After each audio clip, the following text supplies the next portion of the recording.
reactions have continued to trail the killings of IPOB in Enugu State. Of course, the killing that happened between the security operatives and IPOB has been stirring serious controversy since Sunday that the incident happened. Nigerians home and abroad have criticized this barbaric act. In the studio with me today on Pundits, I have Ayodeji Francis and Chris Nnamani will be discussing on these topical issues together. Of course, you know I'm Michael Adekunle. We'll be back in a jiffy.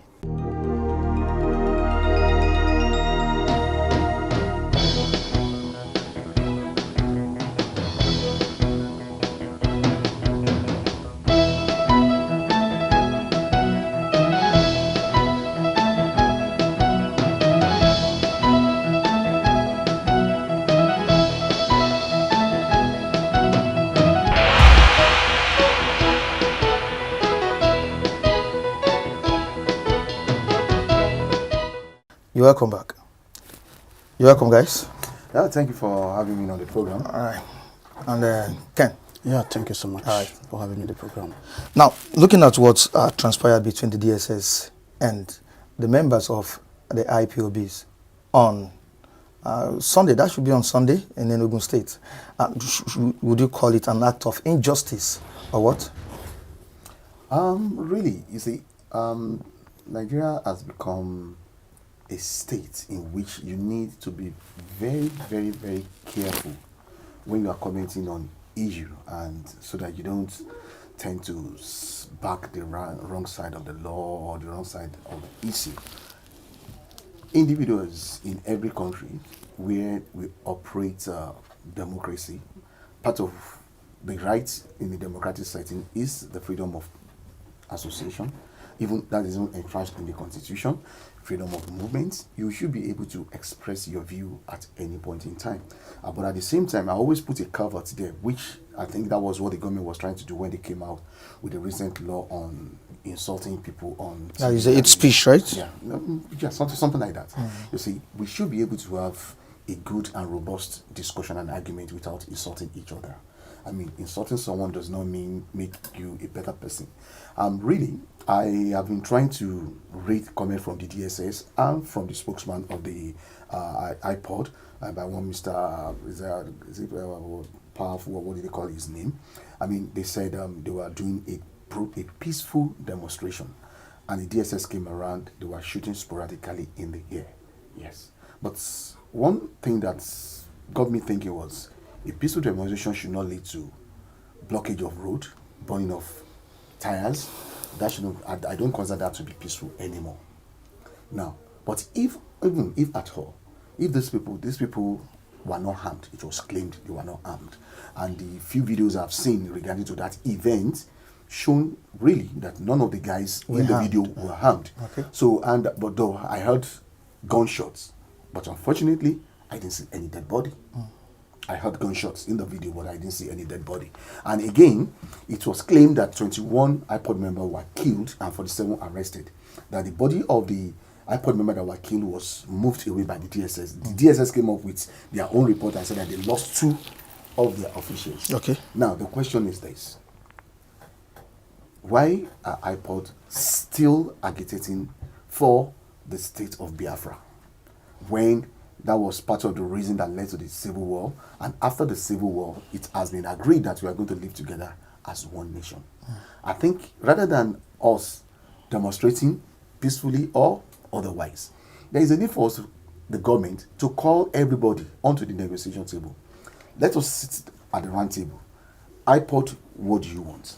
And there is something that I want iPod member to know. Okay. I'm not taking side with anybody. There is no president of this nation that will want it to be written in against his name, that is under his watch, that Nigeria disintegrates. No president will want that. Now, of course, some years ago, when the war broke out, I think it should be 1967 or so, July 1967, the Biafra War broke out. It led to the destructions of many lives, which till date, Igbos are not really happy with that. Now, looking at what is still going on presently, the government of Nigeria is against the agitation for freedom by the Biafrans. The government of this country is against Biafra breaking out of Nigeria.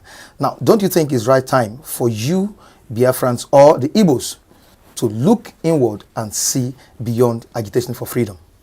Thank you. I love wisdom. I don't love strength. The word of God said that, the Bible said that with wisdom, with strength, let no more prevail. Yoruba said that, law. If you want to be rich financially, you need wisdom. If Africa Africa with their strength could be the best country in the world with their strength, but wisdom defeated them by some of the whites. So I love that wisdom. In the 1966, about the issue of Nigeria, they could have applied wisdom. They could have not even allowed you to lead to war. My father fought the war. Wow. I'm a son of Major General S. Chukwu Nnamani. He's elder brother of Ken Nnamani. You're a now. This thing led to war. He was in Nigeria Army at that time. He joined Biafra Army. After I come back to Nigeria Army, I retired in 1992 in Akure. Now, he told us a lot of story about the war, about the event. He close to Ojukwu.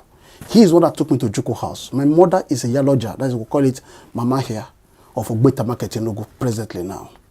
I built that out of Abakwa, Enugu, Akobeze Street, Enugu. That's where I built my house. Now, when you talk about issues of Biafras at that period, it's just a minor issues, a minor things. The same thing is going on today. What really happened, let me just summarize it, is the death of Aguiyi-Ironsi. After the death of Aguiyi-Ironsi, the second in command is a Yoruba man called something Ogudepe. And the chief defense staff was T.Y. Danjuma, and chief army staff under Aguiyi-Ironsi was Yakubu Gowon. And then I agreed, after the death of Aguiyi-Ironsi, Nigerian military law said that if the president or the head of state or the prime minister is incapacitated, the vice should take over. That was brought Jonathan to power. That was brought Obasanjo to power in 1976. Now, after this man died, Ojukwu is a governor of Eastern region at that period. Okay. Philip David Edgar is a governor of Midwest, that's Edo State and today Delta State. Francis Fajo is a governor of Western region here. Now, after all these things, this man was killed. Now, they come together in Marina. After the president of Ghana tried to make peace with them. And I now told them that it's a 50-50 now. Tafawa Balewa is killed. Ahmadu Bello is killed. Some people in the southwest were killed. Then this Igbo man, head of state, has killed. Let it be 50-50. Let's go to Nigeria law. Nigeria law now said that, military law said that if the president, the head of state, or the president, or the prime minister is capacitated, the vice should take over. Okay. Now the second man is a Yoruba called Ogudipe. Now they now agreed in Marina that Ogudipe must not be the head of state. That according to Northern military law, the power must give to Gowon. Are you understanding me now? Now Ogudipe tried to issue order. They didn't obey him. The man resigned and leave the country. Now, at the end of everything, Ojukwu now said in that meeting that according to Nigerian military law, power must give to Ogudipe. Now finally, they promote Gowon overnight by rank.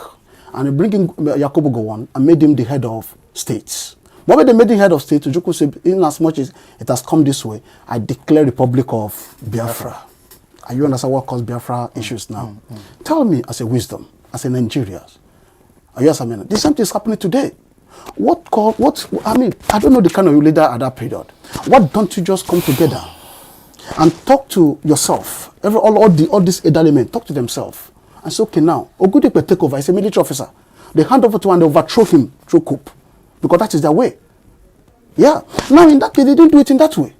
They made it by force. And made that Yakubu Gowon head of state. Which you know that other man will not agree. And the man said that because you do this, I declare Republic of Biafra. Okay. The war never starts. They declare killing. Ojukwu still the governor of Eastern region.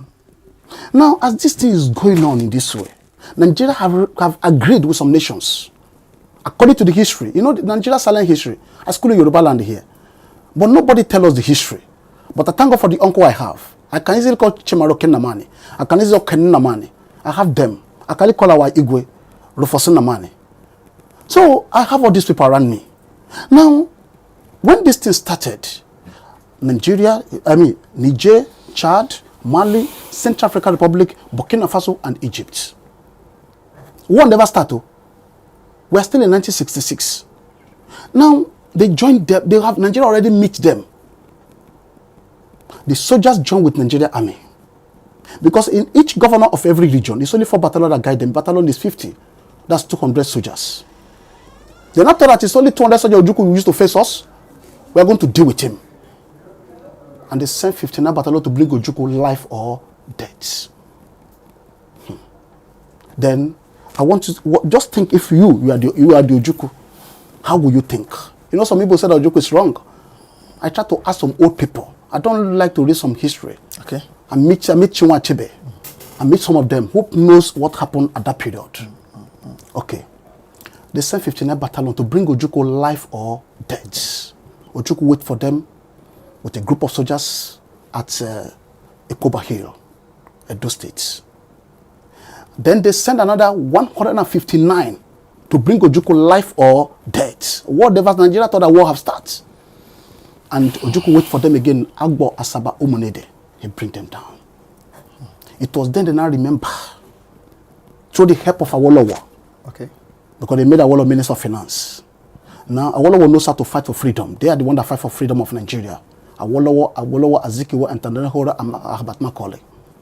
And this is how they took Ojukwu to ECOWAS courts. Why don't you go to the court for the first time? War never starts. This thing I'm telling you, Nigeria hide the history. I met one top military general in the north. I have shop at Samuel Grey Market, Kano. The man said that I should not come out and say all these things. Because they understand these things. Nigeria joined ECOWAS in 1971.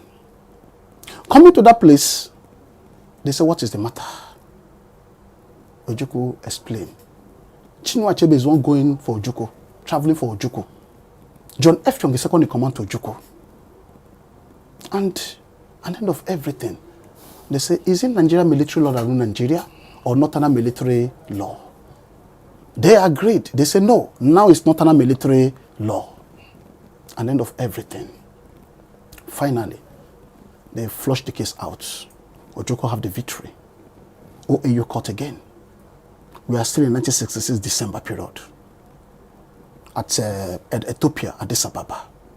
Coming to the same issues again. Now, before the president of Ghana, something Nkrumah, now invite them with the 20 presidents in Africa to make peace, to talk peace in Accra, in a place called Abori. After the man spoke in a while, tried to make peace with Ojukwu and Gowon. He spoke much in vocabulary. After then they come back to Nigeria. But Gowon did not understand the grammar, the vocabulary that the man used in some of the documents he signed. Eventually, Gowon, they disagree with Ojukwu. They went to the House of Commons British. Okay. Coming to the House of Commons, the same issue again.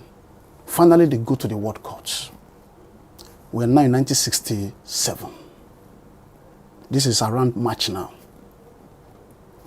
From the World Court, the case is not settled. They went to the Table Agreement of United Nations Switzerland, where 28 secretaries that rule the world will appear. We have 7 continents. Africa have 4 secretaries. West Africa, East Africa, North Africa, South Africa. Each one have his own secretary. And we have one secretary general. This history, you can't hear it in Nigeria. I heard it in Kenya and Ghana and Canada. Then, finally, then that's okay. Since nobody can settle Ojukwu and Gowon, let them go to election. 28 secretary, vote peace or vote arm. That's how they vote arm. That day they declared Ojukwu and Gowon. Do you agree? They say yes. 16th of July, 1967. 16th of July, you can go 67. Yeah. The secretary declared 2 of them to go for war. And the United Nations law said, before you go for war, give 6 months. It's bonus for the war. And Ojukwu, this is a certificate of Federal Republic of Biafra. And they brought certificate out for Ojukwu. And Ojukwu signed, other power signed. But Ojukwu, if you don't win, according to UN law, you will not you will come back again. That after 30 years, if you don't win, after 30 years, there's no peace. There will be national agitator or international agitator. Owazulike is a national agitator. The war ended in 1970. 70 to 2000, that is 30 years. Owazulike came out. But he didn't do it in the right way. he submitted letter to Kofi Annan. Kofi Annan was secretary to United Nations. Kofi Annan had letter in Ghana and collected much bribe from Obasanjo because Obasanjo understand the law. Then eventually, Wazirika was arrested. Nobody speak from other international world. Secretary did not coordinate. They have to go and meet them in UN at New York office. Try to make what is going on. They say we didn't see any letter. Nnamdi Kanu is international agitator. Then he never failed according to international law. He has not failed. He has never failed. Now, what I want to bring out now. Okay. Yeah. You know, I tell somebody, if you are reading, read wide. Okay. Because Nigeria certificate is only Nigeria here. When you move from here to Canada, your certificate is not working again. Every nation I have business, I have my lawyers there. I have my lawyers here, I have my lawyers in Canada. I got my lawyer in Kenya. And I ask many questions. And I register with the government anywhere I find myself. Now, what I want to bring out now. Now, this people group now come out on protesting. If the Nigeria understand the game, I always tell them, I said, tell somebody in Abuja will say, one of the lawyer, it's a federal lawyer. You could have not even say, either arrest Kanu for the first time, because it's a trap. Are you understand now? Okay. It must not come in protesting, it must come by arresting. And they arrest him, they fall into that trap. Are you understand now? Now, they arrested him. Now, when the guy started following the law, that's a United Nations law. Now, at times you attack them. You now begin to tell UN another worldwide, another lie. That is not true. Now, let me stop you there. Ayo, you have said a lot. You know, it's very, very historical. Now, looking at the current situation in IPOB, let me say IPOB and the federal government of Nigeria. Now, the issue is, this has been going on. Ojukwu came, he fought, he lost his life. Nwaziri came, he didn't win it, though he's still on the course. We're having Nnamdi Kanu. Now, the question is, what's stopping the Nigerian government from giving the Igbo, I call it Igbo nation, the freedom they desire? Yeah, you see, there are so many things attached to countries disintegrating. And let us look at it very well. Except in a situation which it has been entrenched in the law. Okay. Let me call it now, the law of marriage. All right. That brought the two separate or three separate entities together as one. Okay. Just like what you have in the case of your Czechoslovakia, the former Czech and Slovakian Republic. They are one of the few countries that they broke out peacefully. Peacefully. Because it has been entrenched in the law. If you take the old Yugoslavia as an example, there is no country that disintegrates peacefully. It does not happen.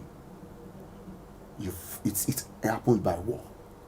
When Yugoslavia war started, about 6 other nations broke out from Yugoslavia. You have your Serbia and Montenegro, Croatia, and some other nations came out there. But the question we need to ask ourselves here is this. I always tell people one thing. You have to choose your battle very well. Just like my brother here has narrated some historical things, but in some of it I didn't agree with. Okay. If, when Ogundipe did not partake in what I call a reprisal coup from overzealous young northern soldiers way back. Okay. The problem of this nation, aside from when we were brought together, the North and the Southern Protectorate was brought together to be a nation. The genesis of the problem we are facing today started from the needless forced coup that happened in Nigeria. I call it needless. We don't need it. There was no need for that coup. When the coup started, it was seen at various quarters to be an ethnic cleansing rather than being a takeover of power. When you look at the people, the casualties involved, Okay. the northern part of Nigeria and the southern west were the major casualty in that coup. And that was why I said that the reprisal coup from the young military boys in the north came about. The case of General Ogundipe was not part of the coup. So he could not benefit where he did not sow.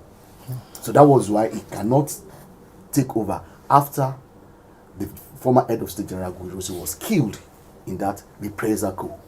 I call it, for whatever the military want to tag that coup, I'll tag it as a reprisal coup. When you look at the events of the coup and what the subsequent things, aftermath, it will yeah. tell you it's a reprisal coup.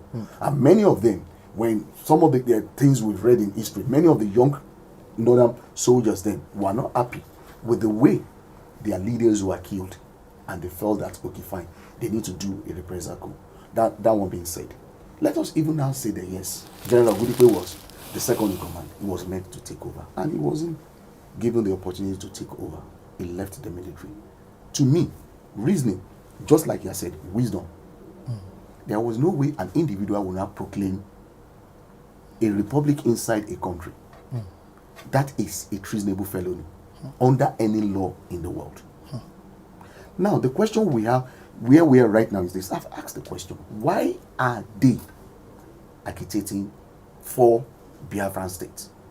Why? We must know why. That question we need to know. Is the same thing that is happening, the killings that is happening in Southern Kaduna. I've been asking people, my friends that grew up there, one will tell me it's about land grabbing, the Fulani want to take over the north.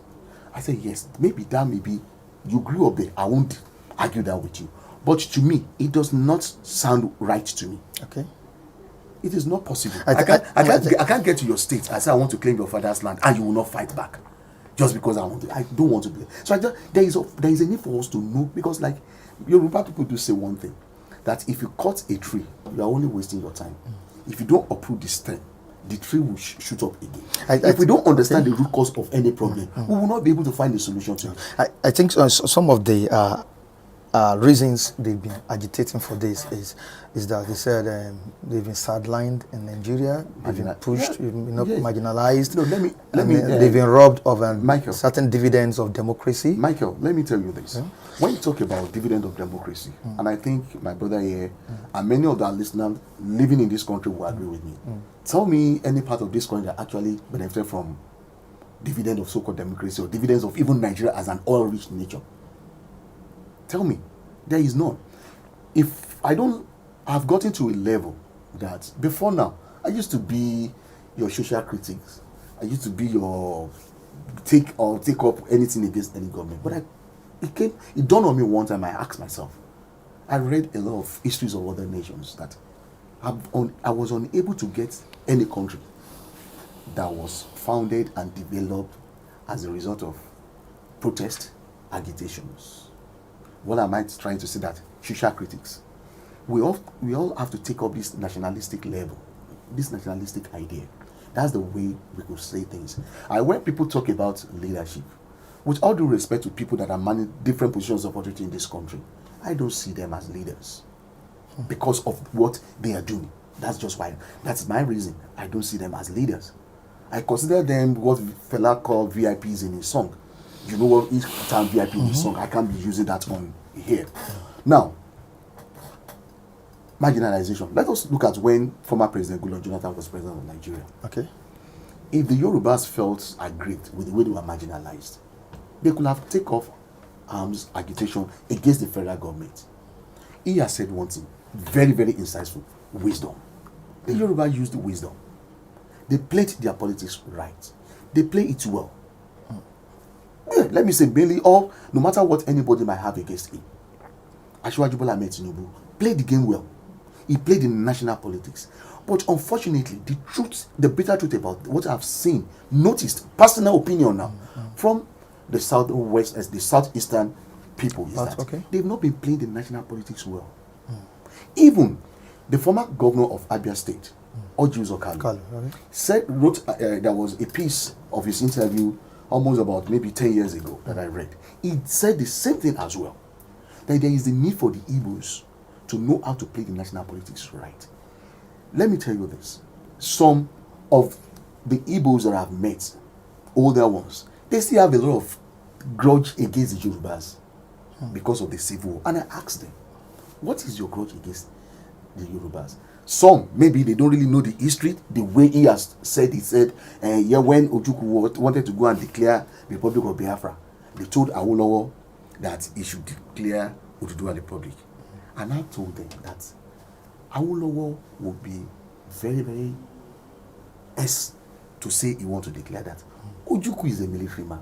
Awolowo is a bloody civilian. He does not have any armory. Or what will he use to fight? He couldn't have done that. And on that, what position is Awolowo manning? Before that, before the outbreak of the Civil War, nothing.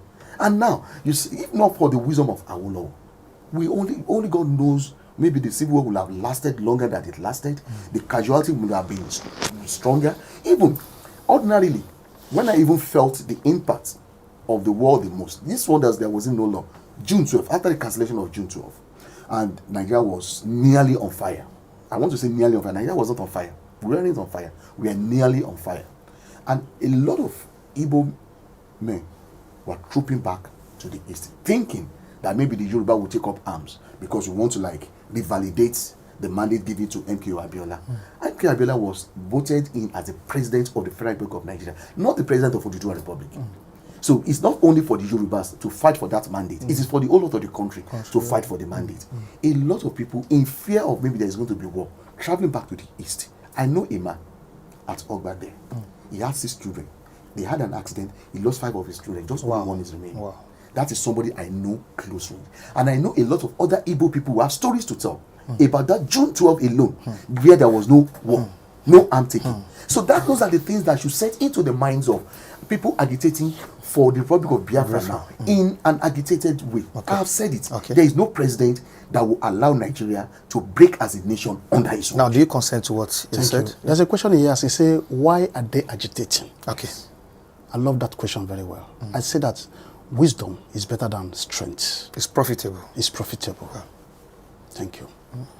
In 1966, when they know, when you're dealing with 2 hot-tempered men, you are hot-temper, I'm hot-temper. But this man is a peaceful man. This man needs wisdom for 2 of us. Like if you marry 2 wives and 2 of them are temperament, you need wisdom to control 2 of them. Otherwise, they will cause problem. Yes. I am Igbo man. Apart from physical fights, I know the kind of mind we use to pursue business. Anybody who travels from nation to nation is a mafia. No matter how you hold your knife or gun, whatever you are, we know how we move. I do tell you the stage where we enter north and whatever. Yes, if I'm going to the north, I know how I go. Now, but the area is this. The Hausas, I know there's a killing of Tafawa Balewa and Ahmadu Bello. What caused all this problem, Abi? Which you said that it's not right. Good. Now, I have to say that it's not right. Now, if after the death of Agoyorosi, at that period, in a wisdom, let's use the right of killing of Agoyorosi. Yeah, killing of Agoyorosi. Now, if you see the way they killed the man, Nigeria don't tell anybody the history. But those of our people who knows how they killed, nobody see the corpse of the man. The man was killed in Ibadan. They tied him to Range Rover and, drag him and the spinal cord break. The first Igbo head of state in Nigeria. And they butchered the man, finally, and they burned the man. Ojukwu came here with 15 helicopters to the Dombarak here. He came with war. He didn't see the corpse. He had to cut plantain tree and put it inside the casket and took it to Umuahia. Nobody you see in Umuahia that came out from anything that would take it easy in Nigeria. For example, the former chief of army staff, he came from Umuahia. You know how he handled issue of Boko Haram that period. The North began to shout. Thank you. Nnamdi Kanu, you're talking about from Umuahia too. Are you understand me now? Now, the killing of that man is not even the issue. This Yoruba man, who is a peaceful man within these 2 temperament men, 2 temperament people. Because Igbos, we never agree that you Hausa should cheat on me. Hausa too will not agree that what's it called? Igbo should sit on me. Because of this man that is in the middle, a peaceful man, why don't you say, okay, since the president of Ghana has come in a peaceful way, let's meet him. That's the Yoruba man that was there. Yeah, I was there. Now, finally, the man tried to give under. They couldn't. Then, the man had to resign. Now, I want to come in. He asked, why is the agitation? If your father is the owner of this house, this particular building, and you already have the federal CFO and the state certificate of occupancy, But somehow, somebody collected the property because of power. He has power, whether it's political power or any power. Now you as a small boy, anytime you come up, you grew. You now find out that this is a document that this particular building is my father's house. Okay. What will you do about it? You rise up to collect the house. Thank you.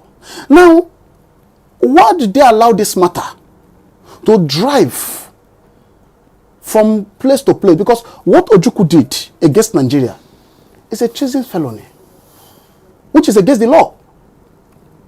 And if they win Ojukwu in any of the court, they will declare Ojukwu terrorists. Africa will come against Ojukwu. But on this argument, just like a Boko Haram matter, on this argument, Ojukwu was standing that this is Nigeria law. Let's stand in this Nigeria law. Okay. And these people say, no, Northerner law. Northerner military law. I met one politician in Kaduna one day at Agwangwari. When Buhari just, after like a few months, Buhari came to power. You know what he told me? He said, this is a Northerner agenda. He's a top politician in this nation. I don't want to mention his name. He said, Fulani will take over the seats. Nothing anybody will do. And I see that thing happening. So, my dear brother, Ojukwu being as a stubborn man, everybody know that the father is rich. He has what it takes to do anything he wants to do. And he has the position as a governor of an eastern region. Now, in that way, said that let's stand on this Nigeria law. Because they want to label him terrorist. And they will pick him. Then eventually, they could not do that until it led to war. The war is 4 years. It's an agreement from United Nations.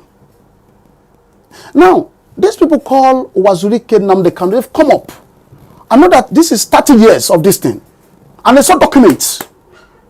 Let me tell you, I saw some copy. They saw documents. This thing. So we have this document, we must go. Now you ask me, why are they agitating? Okay. And I told you that because of what they saw, the document they saw, that's why they are agitating. That's what led to the agitation. That's what led to agitation.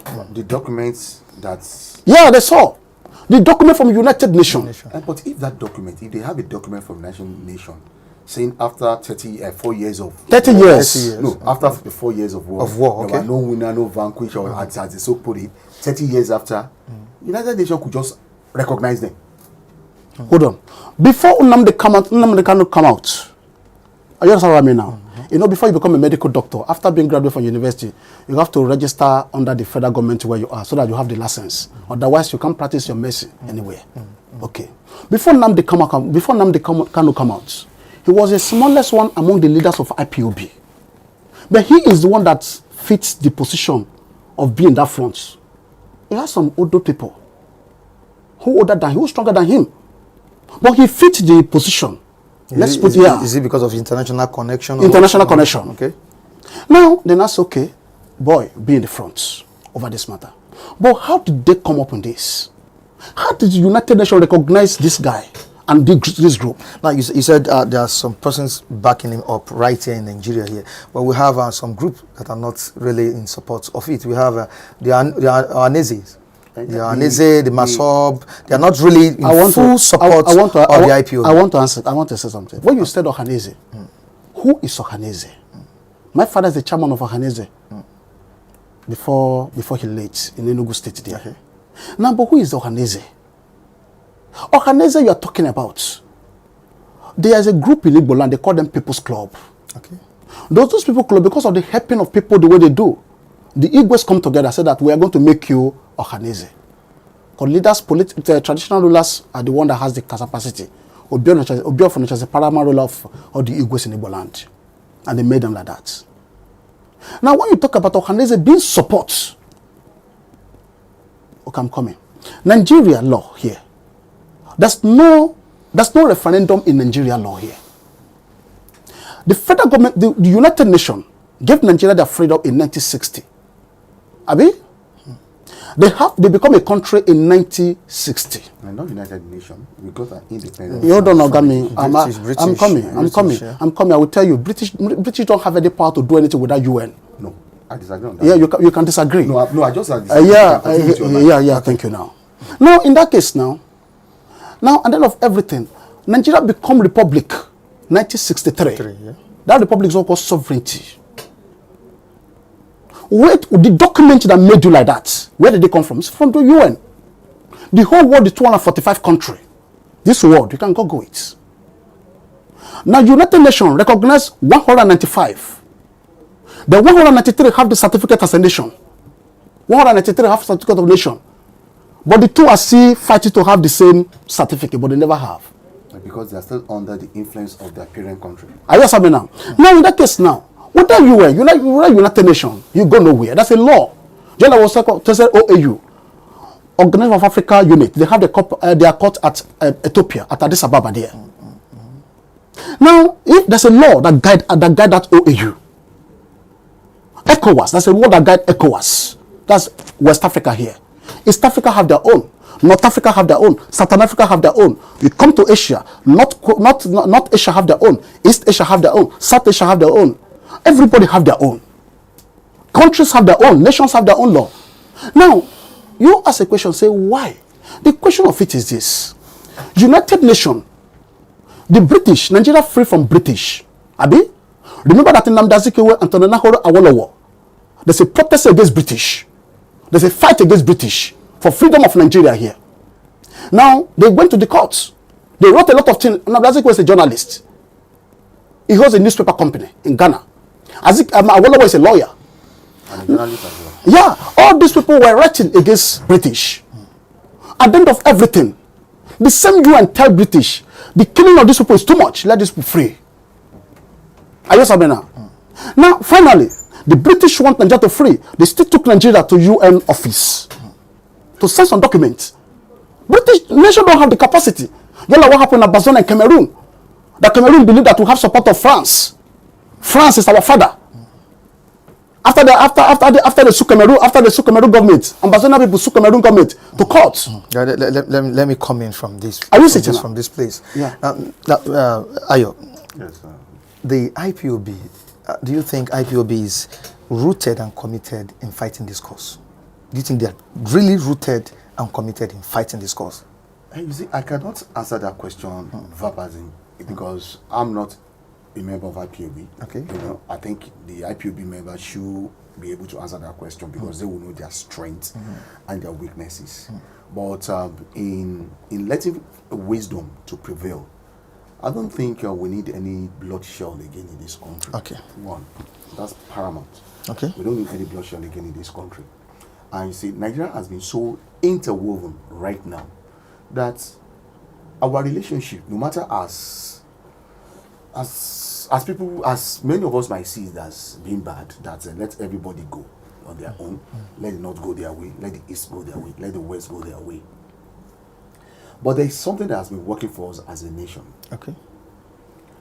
As far away from Lagos that my hometown is in Ekiti, growing up as a child, when I went there, when my father sent me there to go and spend about 2 years in the village, there are Igbo men already living there. I'm talking of the mid-late 70s. When I did my youth service in the north, I did it in Kebbi State, in a town called Yauri. The two closest town men I was with in Yauri, let me say three. One is a Rivers man, one an Igbo man, and one Hausa man.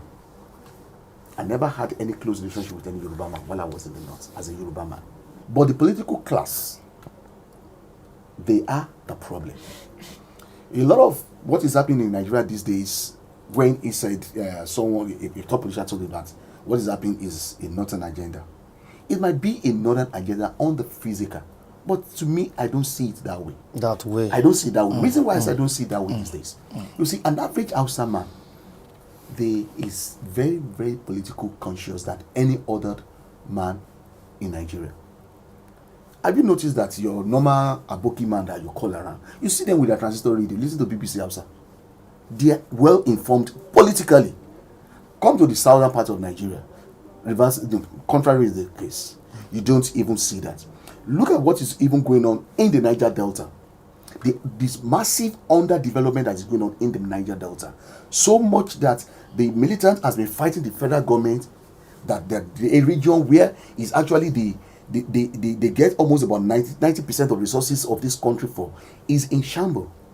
But the latest findings, what is it telling us? Look at the massive money that has been voted to that region, and individuals in that region has been embezzling the money, doing nothing for the citizens there. And at the end of the day, they are seeing the federal government as the problem, not actually the people that they are living with that is the problem. The IPOB, whatever agitation that they have, if truly, I am not sure, and once I'm not sure, I cannot say maybe it is not true. If truly they feel they have enough document to back their existence as a sovereign nation, they should go to the UN. Then if UN should recognize them as a sovereign nation, then maybe UN could call Nigeria and Biafra together. Okay, fine, these people will recognize them as a nation. So I think it's high time for you to recognize them as a nation as well. Recognize them as a nation. The group President Muhammadu Buhari proscribed as a terrorist organization. No. But whether they are prescribed as a terrorist organization or they are not, they are prescribed as a terrorist organization. If you know you have a document, just like you have said earlier, he said earlier, if they have the document, I'm trying to look at a way out of this thing. Let me tell you this. You know, people say that you all know the beginning of the war. Nobody knows when it's going to end. Nobody knows when it's going to end. I'll tell you this now.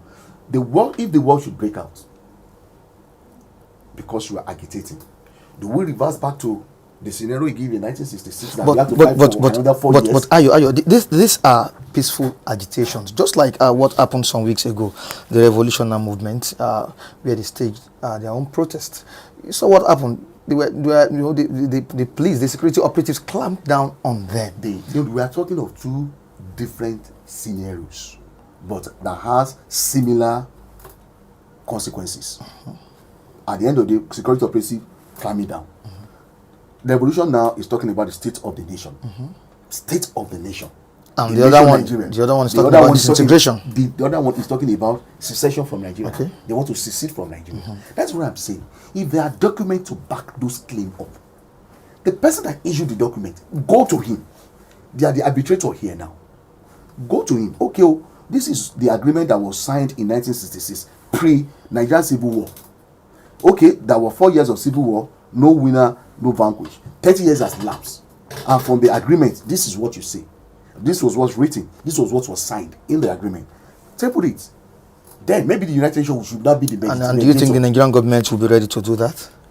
Because there have been speculations that the Nigerian government has a special interest in the eastern part of the country. I can tell you that Nigerian government will have no choice but to abide by it, because when the United Nations border advisory declared that part of Bakassi Peninsula should go to Cameroon, Nigerian government did not go to war. Did they? They did not go to war because there are overwhelming facts and things to show for that. Despite the fact that even Mama Bakassi said he's not going to Cameroon, that he's still in Nigeria. But we know that that region has been considered to Cameroon. We didn't go to war. That was what I call peaceful resolution, because there are facts to go for it. Let me tell you, at the end of the day, if the war should start, if you go to war for 10, 20 years, at the end of the day, we are still going to come to round table. Now, Ayo, what's your take on this present regime's clamp down on protesters, peaceful protesters, unharmed protesters? Let me tell you this: there is no sane person anywhere in the world that will support the idea of an innocent man being manhandled by a more powerful person. I'm not even talking of using gun now. If, as we are now, if we should see somebody, a guy that is trying to bully a younger person, you will come to the aid of that younger person. I can never be in support of such thing. During my university days, I was a strong student, activist. I was a PRO of the student, of my school. Lautech in Ogbomoso. I was among the pioneer set. I know how we fought the military junta then. In some of those cases, I nearly lost my life. There was a time that we were doing protest. The head of the police that was coming ordered his boys to shoot directly at us. Shoot directly at them. Live bullets. But to the glory of God, that many of us, we escaped that scenario. How did you escape that? Like I said to the glory of God, I can't tell. But that's why I said, nobody, I can never be in support of that. I can never be in support of that. But right now, the whole nation is so much agitated. Left, right, center. Everybody is not happy. So a little thing can trigger that nuclear reaction in Nigeria. Okay, and that's what I don't want. Okay. Your advice to the president on that? My Because it has been happening. Yeah. Like what I said is that I said wisdom is better than strength. Okay. Buhari, Mr. President, do travel out.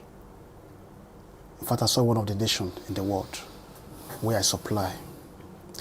When it comes to wisdom, you don't need strength to do anything. We use mouth to solve the matter. But if you make it hard, for example, in Nigeria, some people finish WAEC, West Africa Examination Council, under JAMB for 4, 5, 6, 8 years. Okay. They're still in the house. Abi? Some have 4, 5 credits, they didn't go to university. That's Nigeria, they made it hard. This is West Africa. But in Ghana, either you have F9 parallel, or you have the station A1 Rand. All of you must move to university for pre-media course. And Ghana government, they are in West Africa, they made it easy for their people. I said they don't want to go to school.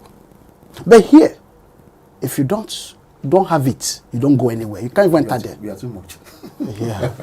We are too much. No, I'm coming, sir. When you say you are too much, I will many. measure some nations that are well arranged and they are much more than us. Over 1.2 million candidates write jams every year, and the space that is available is less than 200,000. Sir, either much or more, not, more universities. Either much or not much, they know what to do.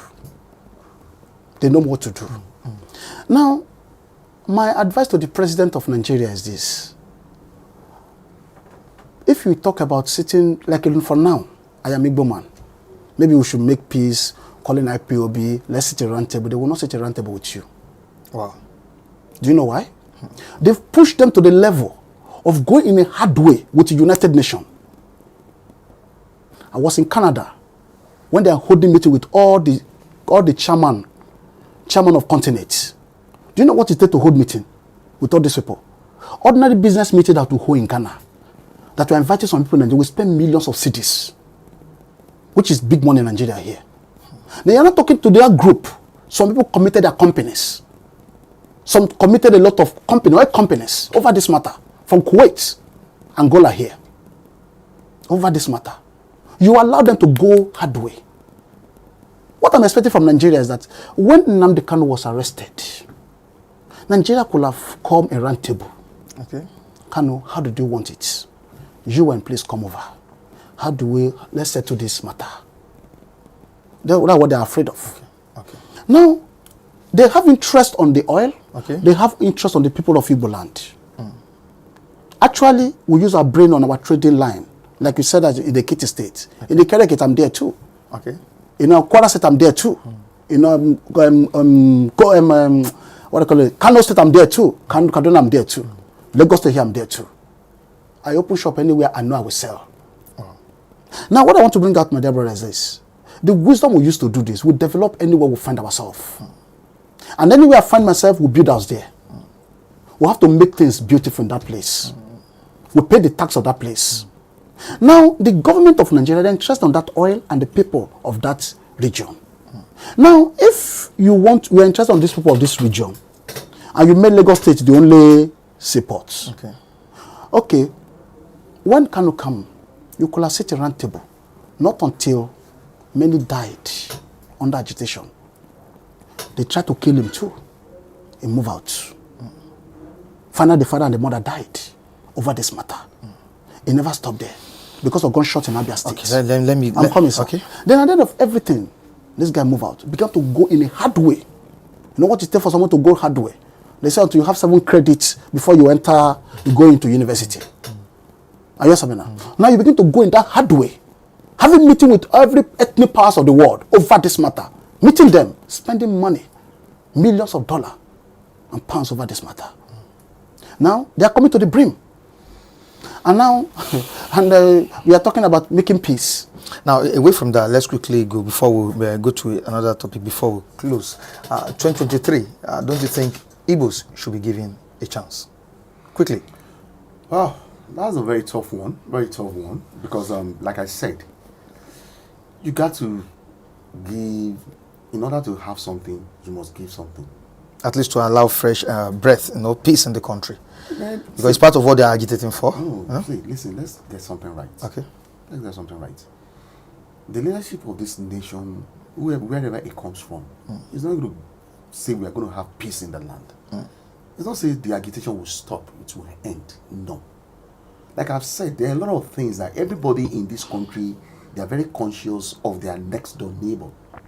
Most especially, the North is very, very conscious of the East. Without sounding overboard. There has always been problems, Without sounding, giving credit to the Yorubas. Yorubas are the tribe that is the bond that is holding Nigeria as a nation. If Yorubas should decide that we are tired of this marriage, I can guarantee you that Nigeria, there will be a divorce. there will be a divorce. Because, to some extent, as much as maybe the Igbo people are still saying Yorubas are these Yoruba, they're calling Yoruba names that does not belong to Yoruba. They are comfortable in our land as much as they are over here. Okay. The Northerners are comfortable here as well. Okay. The Yoruba land is where you are more comfortable with. Just like we said, anywhere it gets to, most especially in Yoruba land, you are able to get land, build your house. Nobody is going to ask you. Even when they were doing the Lagos Abeokuta Ibadan rail, which will later extend to the north. And sir, I can tell you this on good authority. It's a matter of time. That rail will link Ondo, Akure, Osogbo together. I can tell you that on good authority. Okay. The Prime Minister said something. Okay. That he was surprised that in all the places that they've been to in Yoruba land, while they were doing the construction, nobody asked them for anything. They were happy to see that development is coming up. Okay. But said in other parts of the country, when you get there, before you do anything, they will demand for something. Okay. One honorable in the house said something that there was a youth in the area, they don't have lights in their area. He bought a transformer. That's okay.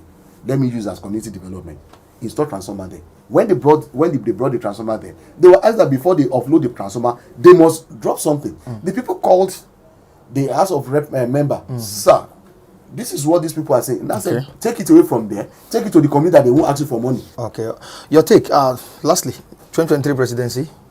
2023 presidency. Should you be given a chance?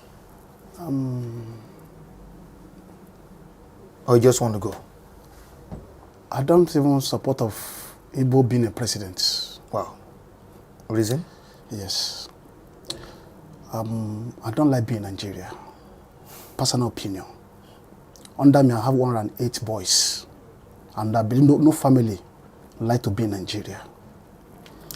In Igbo land, where we are, 80% of the youth are richer than the old men in Igbo land. The 80% of that youth, they don't want to be in that Igbo land. They want to be with Nigeria here. There's people who can comfortable with if it's possible, Yorubas. We're talking about those people in the north? No. 2023 president, there's a one adage say that history will not forgive you and history will not forget you. That's what is called meaning of Naira. Naira means never allow Igbo to rule again. After 1970, they brought it out. That was the acronym given to you. I'm coming. That's what they told us. I'm coming. You may not agree with me. Never allow Igbo to rule again. No. You will tell me the meaning of Naira here. No. Yeah. There's a meaning of cedis. There's a meaning of Dutch marks, which I know. You will not tell me the meaning of Naira here. Kobo means kilo juku before others. Yes. From 1970. Did you hear what he said? From 1970. So I don't. Yeah, from 1970 to 2000, which is 30 years. Why don't you bring one local and small Igbo man and make him a president? Overthrow him after 1 week. Let it be in the history that Igbo man is a head of state. I just what I mean now. Bring a smaller one and overthrow him by your coup. You can do it. Azikiwe was on the president. Azikiwe is a second in command to Tafawa Balewa. He's a ceremonial president. As part of what Prime Minister. Not playing the national politics. Prime Minister. Play the national Yeah, Prime Minister is the head of the power. Second, just like Oshubanjo. Yes, and that's how what the position of Azikiwe. Now, you could have bring an Igbo man. Since it's like that, when you're talking 2023 president, see, the organizers that are talking, all those Sam Roberts guys that are talking, they just let us just try, if it's possible. Because the only man that could have do it for Igbos, for Igbo to be president, is one man who have love of Igbo in his mind, a Yoruba man, Obasanjo. But Obasanjo called, even my uncle, called them secretly. Said there's a secret that Igbos will not rule. That's what he said. That's what he said. Now, I'm in the air, I don't fear, I'm not afraid of anybody. Now, what I want to bring out now, we hold family meeting now every year. And we are saying, Uncle, why Igbo will not be president? What's the secret all about? Yes, I mean now. After the war in 1970, Okay. there's a meeting. That's if Igbo man become president, they will divide Nigeria. Yes, I mean now. Because from that 1970, they are watchful. They don't want that trace. And Obasanjo tried everything, even though when not delay come up. Or just Okalo come up. Hey, they come to a former, what they call it, PPA. Or delay come out. They brought him down from River State. Now what I want to bring out, this is a secret of it. They don't want Igbos to be there. Now, if you're talking at 2020 because of agitation of Biafra, see, it can't stop. All right, gentlemen, we need to wrap it up. Yeah, thank you so much for coming. It's been a wonderful day with you people. You have anything to say before we go, right? What I just want to say is trying to do things right outside of the political things It's fair, right? that we have in this country. All right. Yeah, I just want everybody to know that the problem of this nation, to me, is not with the leadership. Okay. The problem is the citizenship. Okay. Because if a lot of morals, a lot of values has been lost right from there. Okay. The home is a microcosm of the nation. All right. There is no way you can get a good fruit from a bad seed. All right, thank you so much. And on this note, we say goodbye to you on today's edition of Pundits on Flip TV. Join us next time on the same channel. Michael Adekunle still remains my name. I won't go without applauding the efforts of the guys behind the camera, Olabitoye, Festus, Oluwabukumi, and Kehinde. Viewers across the globe, have a good day.